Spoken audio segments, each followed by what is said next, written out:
Եթերում լուրերի ժամն է, բարի երեկո։ Եվ այսպես Ադրբեջանից Վրաստանի տարածքով Հայաստան է ժամանել նավթամթերքով բեռնված գնացքը Վաշինգտոնում ձեռք բերված պայմանավորվածություններով Հայաստանի եւ Ադրբեջանի խաղաղությունը հերթական արդյունքն է տալիս տնտեսական համագործակցության խթանմամբ։ Նոյեմբերի 28-ին Գաբալայում երկու երկրների փոխվարչապետների հանդիպմանը ձեռք էր բերվել պայմանավորվածություն, որի համաձայն Հայաստանին է մատակարարվում 22 վագոն բենզին։ Նախաձեռնությունն առանձնապես կարևոր է նաեւ երկու երկրների փոխվստահության ամրապնդման եւ խաղաղության օրակարգի առաջմղման համատեքստում։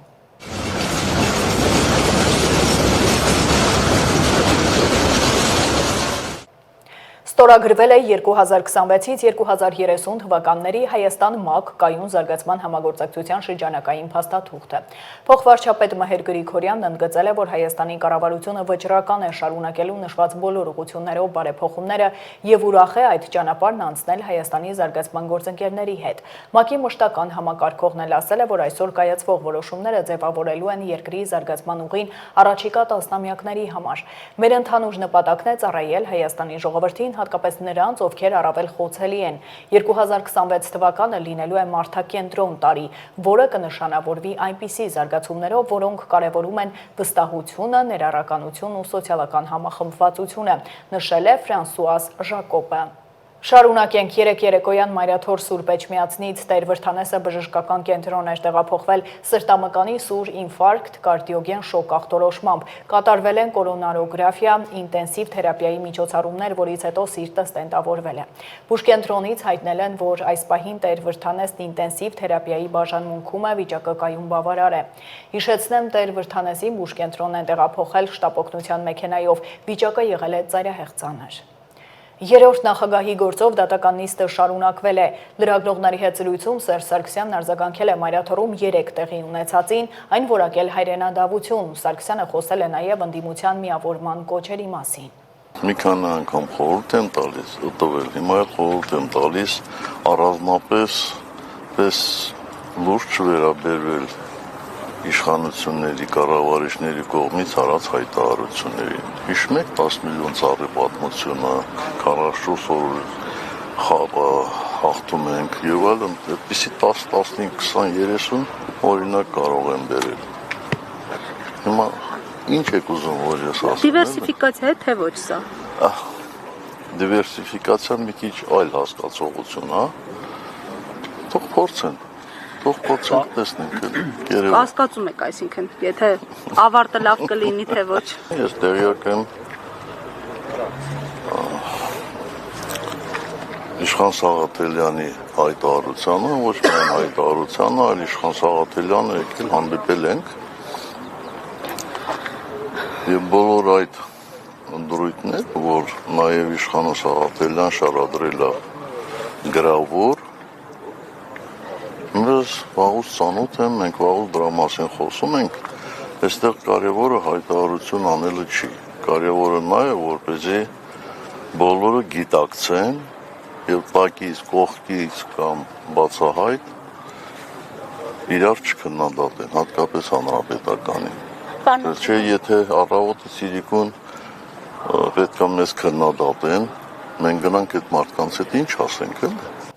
Ծափաթաղում 3-ամյա երեխայի սպանության դեպքի առթիվ նախաձեռնված քրեական բարույթի նախաքննությունն ավարտվել է։ Քննչական կոմիտեի տեղեկացմամբ փաստական տվյալներ կան, որ Տիգրանի հայրը վրեժի շարժառիթով հոկտեմբերի 27-ին անօգնական վիճակում անչափահաս երեխային ապօրինաբար կյանքից զրկելու դիտավորությամբ Ծափաթաղի հարակից դաշտամիջյան հատվածում ձեռքով կոկորդը սեղմելով սպանել է նրան։ Ապա մարմինը դաշտամիջյան տարբեր հատվածներում թաքցնելուց հետո տեղափոխել Ճամբարակ համայնքի Ջիլ բնակավայր տանող Խաչմերուկին հարակից որտեղ նոյեմբերի 2-ին որոնուղափրկարարական աշխատանքների արդյունքում հայտնաբերվել է։ Ըստ դատաբժշկական եզրակացության 3-ամյա երեխան շնչահեղձ է եղել։ Հոր նկատմամբ հարուցվել է հանրային քրեական հետապնդում, խափանման միջոց կիրառվել է կալանքը։ Քրեական վարույթը մեղադրական եզրակացությամբ ուղարկվել է հսկող դատախազին, այն հաստատելու եւ ըստ էության քննության առնելու համար դատարան ուղարկելու միջնորդության։ Այժմ առաջարկում եմ ծանոթանալ աշխարհում կատարվող իրադարձություններին։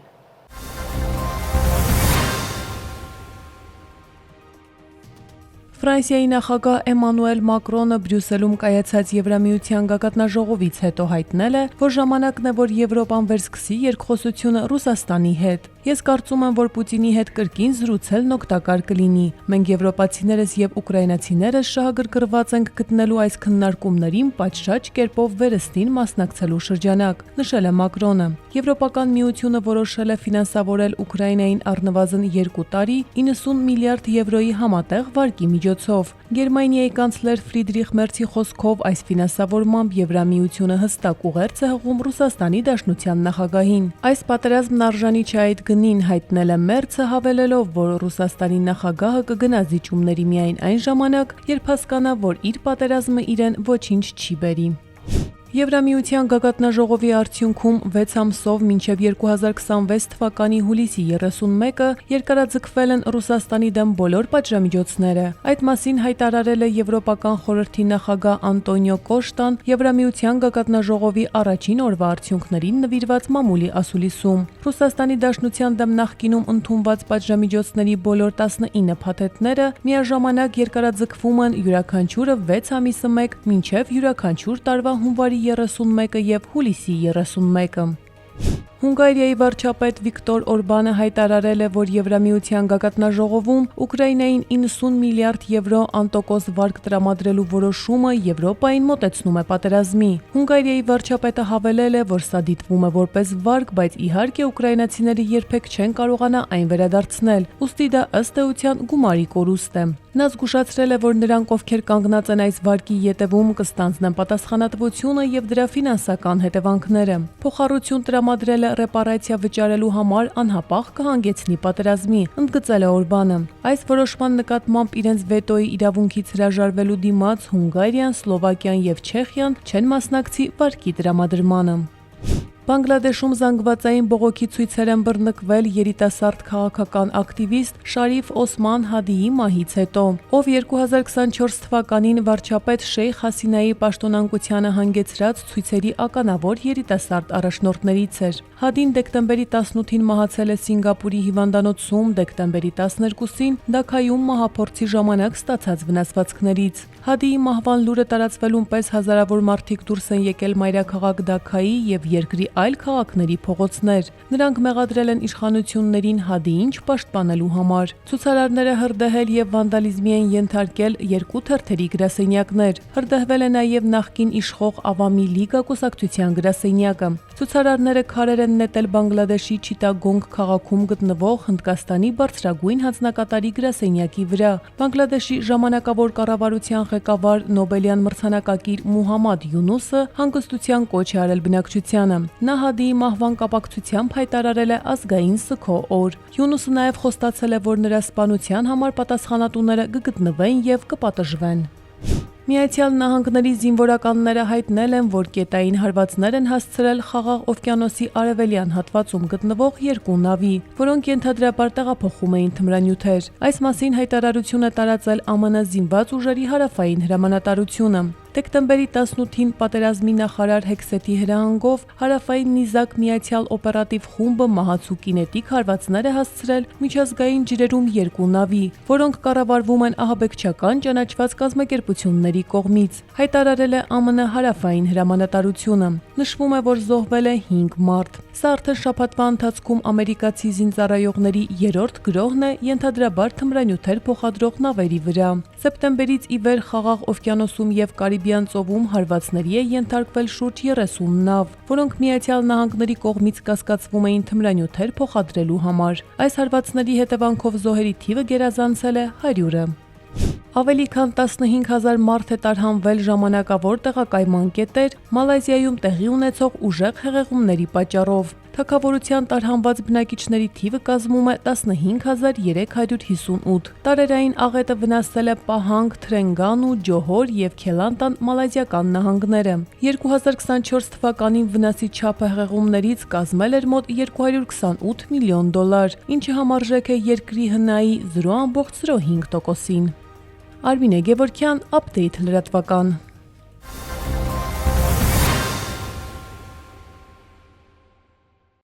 Իսպանիայում Արարատ հայկական միության նախագահը մի քանի օրով հայրենիքում էր մասնակցելու արվեստի ու մշակույթի համաժողովին։ Նպատակը մեր մշակութային հսկայական ժառանգությունն աշխարհին ճանաչելի դարձնելու ուղղությամբ ճանապարհային քարտեզի մշակումն էր։ Հայկական միության առաքելությունը հայապահպանությունն է, իսկ միության ղեկավարի ջանքերով Իսպանիայի մի քանի քաղաք արդեն ճանաչել է հայոց ցեղասպանությունը։ Վալենսիայում հայոց ցեղասպանության զոհերի հիշատակը հավերժացնող կոթող է տեղադրվել։ Մեծ զրույցում Արարատ Ղուկասյանը պատմել է միության ստեղծման կարևորության, առաքելության ու Վալենսիայի մեր հայրենակիցների առօրյայի մասին։ Հայաստանն իր բազմադարյա գրական ու մշակութային ժառանգությամբ կարող է ավելին պատմել աշխարհին։ Այդ համոզմունքն է մի հարկի տակ համախմբել արվեստի ու մշակույթի ներկայացուցիչների։ Քննարկել են ինչպես կարելի է մեր երկիրը դարձնել ավելի ճանաչելի միջազգային մշակութային քարտեզում։ Երկօրյա համաժողովին մասնակցում էր նաև Իսպանիայի Արարատ հայկական միության նախագահ գրող Արարատ Ղուկասյանը։ Մեծագույն խնդիրը թարգմանությունն է, հատկապես ներկա մարտահրավերների, այդ թվում ապատեղեկատվության պայմաններում։ Ի տարբերություն կինոյի կամ երաժշտության, գրականությունը հանրայնացնելն ավելի դժվար է։ Եթե տեսնում ենք, թե ինչ է կատարվում մեր շուրջը, մեր այսպես կոչված հարևանները իրենց պետությունը, իրենց պետության պատմությունը հնացնում են արհեստականորեն, ապատեղեկատվություն են տարածում եւ այդ խնդրի դեմ պայքարելու միակ միջոցը, ես կարծում եմ, դա ճիշտը, որ մենք ունենք, այսինքն պատմության ոլորտում եւ գրականության, մշակույթի ոլորտում այն ինչ որ ունենք, մեր այդ հարստությունը հավուր պատշաճի ներկայացնենք միջազգային հանրությանը։ Լույս է տեսել Արարատ Ղուկասյանի երրորդ գիրքը, բայց իրեն բանաստեղծ չի համարում։ Մասնագիտությամբ պատմաբանը գրում է հայրենիքի, ընտանիքի, մոր ու սիրո մասին։ Շատ դժվար է ունենալ Չարենց, Սևակ Թումանյան եւ քեզ համարել բանաստեղծ, շատ դժվար է։ Եվ աշխատել եմ չխորանալ դրա մեջ, սակայն ծնվեցին 3 բանաստեղծությունների ժողովածու։ Ավելի հոգեհարազատ է ինձ, թեև պատմվածքներ էլ ունեմ, դեռ տպագրված չեմ, իդեպ 4-րդ բանաստեղծությունների ժողովածուն արդեն ճանապարհին է։ Արարատ հայկական միության հիմնումը շատ հետաքրքիր նախապատմություն ունի։ 2004-ին երկաշակերտ դպրոցը, որ բացվել էր առանց որևէ շահույթ հետապնդելու, կարճ ժամանակում վերածվեց միության ու աշխատում է մինչև այսօր։ Մենք այնտեղ ընտանիքով ռեստորան էինք վարձել, աշխատում էինք եւ ռեստորան մտան Գայանեն եւ Ստեփանը, քույր եղբայր են, եւ ինձանից խնդրեցին մի բաժակ ջուր իսպաներենով, ես էլ բարկացա, թե ինչու չեք խոսում հայերեն, եթե գիտեք հայերեն, բա մենք Իսպանիայում ենք ապրում եւ մեզ ոչ ոք հայերեն չի սովորեցնում, դրա համար էլ մենք իսպաներեն ենք խոսում։ Ասացի լավ, սեպտեմբերի 1-ին գալիս եք դասի։ Որտեղ ռեստորանում ասացի։ Ես ասացի եւ մոռացա, քանի որ չէի հավատում, որ կգային։ Եվ սեպտեմբերի 1-ին գնում եմ ռեստորանը բացելու եւ հեռվից տեսնում եմ մարդ է սպասում այնտեղ։ Մտածում եմ հաճախորդներ են, գնամ դուռը բացեմ, որ աշխատենք եւ տեսնում եմ տատիկը թորնիկների ձեռքից բռնած Գայանեի 7-8 տարեկան էին այն ժամանակ, տետր գրիշներով եկել էին դասի, նախ ինքս ինձ հանգամանեցի, այսինքն ինչու եմ ուշացել նախ դրա համար, որովհետև ասել էի ժամը 9-ին ես մի քիչ ուշ էի եկել բացել ռեստորանը, որովհետև չէի մտածում, որ պիտի գային։ Հետո գնացի խանութից փոքրիկ գրատախտակ եւ կավիճ առա եւ ստեղծվեց առաջին հայկական երկաշակերտանոց դպրոցը, որը 2 ամսում արդեն 40-ից ավել աշակերտ։ Աշակերտների թիվն այս տարի ռեկորդային էր։ Լեզվից բացի սաները հաճախում են խմբակների, շախմատ, պար եւ այլն։ Բոլորի ուղիները թեև տարբեր են, բայց միասնական նպատակը նույնն է՝ մի օր վերադառնալ։ Մի օր կցանկանանք այսպես դպրոցով, դասարաններով եւ ուսուցիչներով վեր կենալ ու գալ հայրենիք։ Նպատակը դա է եղել առաջին օրվանից, երբ որ մտել եմ Իսպանիա, այդ նպատակը այնքան ուժեղ է եղել, որ ես փնտրում էի հայաշատ մի քաղաք, որտեղ կարելի է գոնե հայկականությունը պահպանելու միջոցներ ունենայինք եւ գտա այդ քաղաքը Վալենսիան է, տարբեր քաղաքներում եմ եղել մինչ այդ։ Եվ այս տարի օրինակ 63 աշակերտ է գրանցվել, գիտեք Հայաստանում կան գյուղեր, գիտենք ինչ վիճակ է, որտեղ դպրոցներում աշակերտների քանակը չի անցնում 50-ը, դա ցավալի է իհարկե եւ չենք ուզենա որ մեր դպրոցը մեծանա Հայաստանի հաշվին այնտեղից ծնված նոր սերունդը այո նույնիսկ պարտադիր է որ գան գոնե կիրակի օրերը կիրակնորյա դպրոցը գոնե գան իրենց մայրենին սովորեն Գաղափարները հաջորդել են մեկը մյուսին։ Միության գործունեությունը չի սահմանափակվում Կիրակնորյա դպրոցով։ Բացի զանազան խմբակներից ու միջոցառումներից, հիմնական առաքելությունը հայապահպանությունն է։ Տեղական ինքնակառավարման մարմինների հետ գործակցության, նաև հսկայական ջանքերի արդյունքում Իսպանիայի մի շարք քաղաքներ արդեն ճանաչել են հայոց ցեղասպանությունը։ Վալենսիայում նաև հուշարձան է տեղադրվել։ Մեր միջնորդագրի հիման վրա 33 քաղաք եւ 1 մարզ ճանաչել են, իսկ ընդհանուր առմամբ 6 մարզ եւ 44 քաղաք, որտեղ մեզանից հետո տարբեր քաղաքներում, այլ քաղաքներում նույնպես ստեղծվեցին հայկական կազմակերպություններ, դպրոցներ, մշակութային կենտրոններ եւ Հայաստանը այլևս սկսեցին անվանել Արմենիա, ոչ թե Ալբանիա կամ Ալեմանիա կամ Ռումինիա, այլ անուններով։ Իհարկե դա ծանր աշխատանքի հետևանք։ Արարատ Ղուկասյանը կատակում է. գուցե թվա ուտոպիա, բայց թող հայրենիքում այնքան լավ լինի ծիրան հավաքելու գործը, որ իսպանացիները հասնեն օգնության։ Մեր երկիրը լավանա, գանք մեր երկիր, չէ։ Մեր երկիրը պետք է հենց ինքներս մենք լավացնենք։ Չսպասենք, որ տեղի հերոսները դուք օրինակ մեր երկիրը լավացնեք, որպեսզի մենք գանք, չէ։ Մենք պիտի նպաստենք դրան։ Եվ ես միշտ իսպանացիներին, մեր ընկերներին, կատակով միշտ ասում եմ, մեր երկիրը այնքան պիտի լավանա, որ դուք գաք մեր ծիրանները հավաքեք եւ փող աշխատեք։ Շարունակենք էլեկտրոմոբիլների 2025 թվականի քվոտայի մասին լավ լուր կա։ Էկոնոմիկայի նախարարն է Facebook-յան էջում տեսանյութ հրապարակել գիծ գրառմամբ։ Սիրելի հայրենակիցներ, էլեկտրոմոբիլների 2025 թվականի քվոտայի համար, այսինքն այս տարվա քվոտայի համար, այսպիսի մի լավ լուր ունենք։ Հիշում եք, որ այս տարվա քվոտան ավարտվեց դեռևս մարտ-ապրիլ ամիսներին 5000 քվոտա կար ֆիզիանձանց եւ իրավաբանական անձանց համար եւ 3000 դիլերների եւ դիլերները ըստ երևույթին չեն կարողանա օգտվել իրենց քվոտայից մի քանի 100 հատի չափով եւ ինչպեսի որոշում ենք մենք կայացրել այն քանակը, որը կմնա դիլերների քվոտայից, դա մենք կվերաբաշխենք ուրեմն ֆիզիկական անձանց եւ իրավաբանական անձանց միջև, որոնք որ 5000 քվոտայից հետո ստիպված են եղել վճարել մաքսատուրք։ Ենթադրենք օրինակ մնաց 351 մեքենայի քվոտա, ապա այդ պարագայում մենք այնտեղ ունենք այդ հերթականությունը, ապա 5001-րդ, 5002-րդ, մինչև 5351-րդ մեքենան, որը մաքսազերծվել է եւ դրա համար մաքսատուրք է վճարվել, այդ մեքենաների մաքսատուրքը կվերադարձվի այն անձանց, ովքեր որ կատարել են մաքսատուրքի վճարումը, այսպիսի կարևոր լուր։ Խոշոր վթար է տեղի ունեցել Արարատի մարզում 3 երեկոյան ներքին Դվին գյուղի վարչական տարածքում վազ 2106 մակնիշի առանց համարանիշի մեքենան բախվել է ճանապարհին կայանված պազ մակնիշի ավտոբուսին։ Շամշյանի հաղորդմամբ վթարի հետևանքով 2 մարդ տեղափոխվել է բուժկենտրոն։ Վիրավորներից մեկին մեքենայից դուրս են բերել փրկարարներն օգտագործելով հատուկ տեխնիկա։ Վթարի փաստով քննչական վարչությունում նախաձեռնվել է քրեական վարույթ, որտեղ էլ պարզվում է մեքենաների սեփականատերերի, վարորդների, վիրավորների ինքնությունը։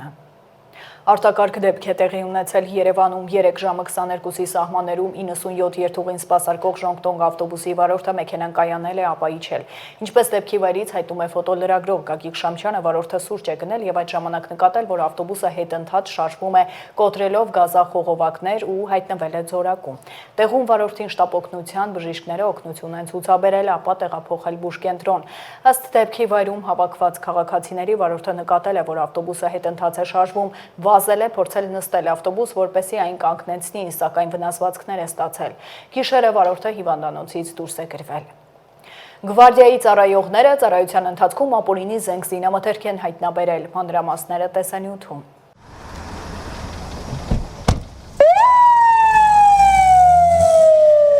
Հասարակական անվտանգության նոր երաշխավոր ոստիկանության գվարդիան ավելի քան 1 ամիս է իրականացնում է հասարակական կարգի պահպանության եւ հասարակական անվտանգության ապահովման իրեն վերապահված լիազորությունները, կիրառելով առավել հասցեական եւ թիրախային գործիքակազմ։ Գվարդիայի կարգախմբերը հասարակական կարգի պահպանության եւ հասարակական անվտանգության ապահովման իրենց գործառույթներն իրականացնելիս նաեւ իրավախախտումների, հանցագործությունների դեպքեր են կանխարգելում ու բացահայտում։ Դեկտեմբերի 5-ի ժամը 20:20-ի սահմաններում Գվարդիայի Համայնքային ոստիկանության Կոտայքի բաժնի, քրեական ոստիկանության Կոտայքի մարզային վարչության եւ Պարեկային ծառայության Կոտայքի գումարտակի ծառայողները համատեղ ուժեղացված ծառայության ընթացքում Աբովյանի եկեղեցու հետնամասում զենք զինամթերք են հայտնաբերել։ Մեկնած օպերատիվ խումբը տարածքում հայտնաբերել է ողորկափող հրացան, տարբեր տրամաչափի 272 փամփուշտ, F1 նռնակ եւ պահեստատուփեր։ Հերթական բացահայտումը կրկին Աբովյանում էր։ Ոստիկանության գվարդիայի ծառայողները Կոտայքի բաժնի համայնքային ոստիկանների հետ դեկտեմբերի 8-ին համատեղ ուժեղացված ծառայություն իրականացնելիս Հատիսի փողոցում ստուգման նպատակով մոտեցել են մի քաղաքացու, որի վերարկուի գրպանում ակնհայտ երևացել է զենքի նման ողառարկա։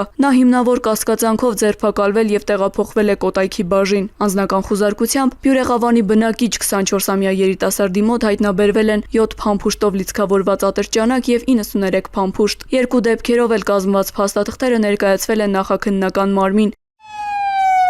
Ոստիկանության գվարդիայի ծառայողները 24/7 ռեժիմով շարունակում են իրականացնել հասարակական կարգի պահպանության եւ հասարակական անվտանգության ապահովման իրենց վերապահված գործառույթները։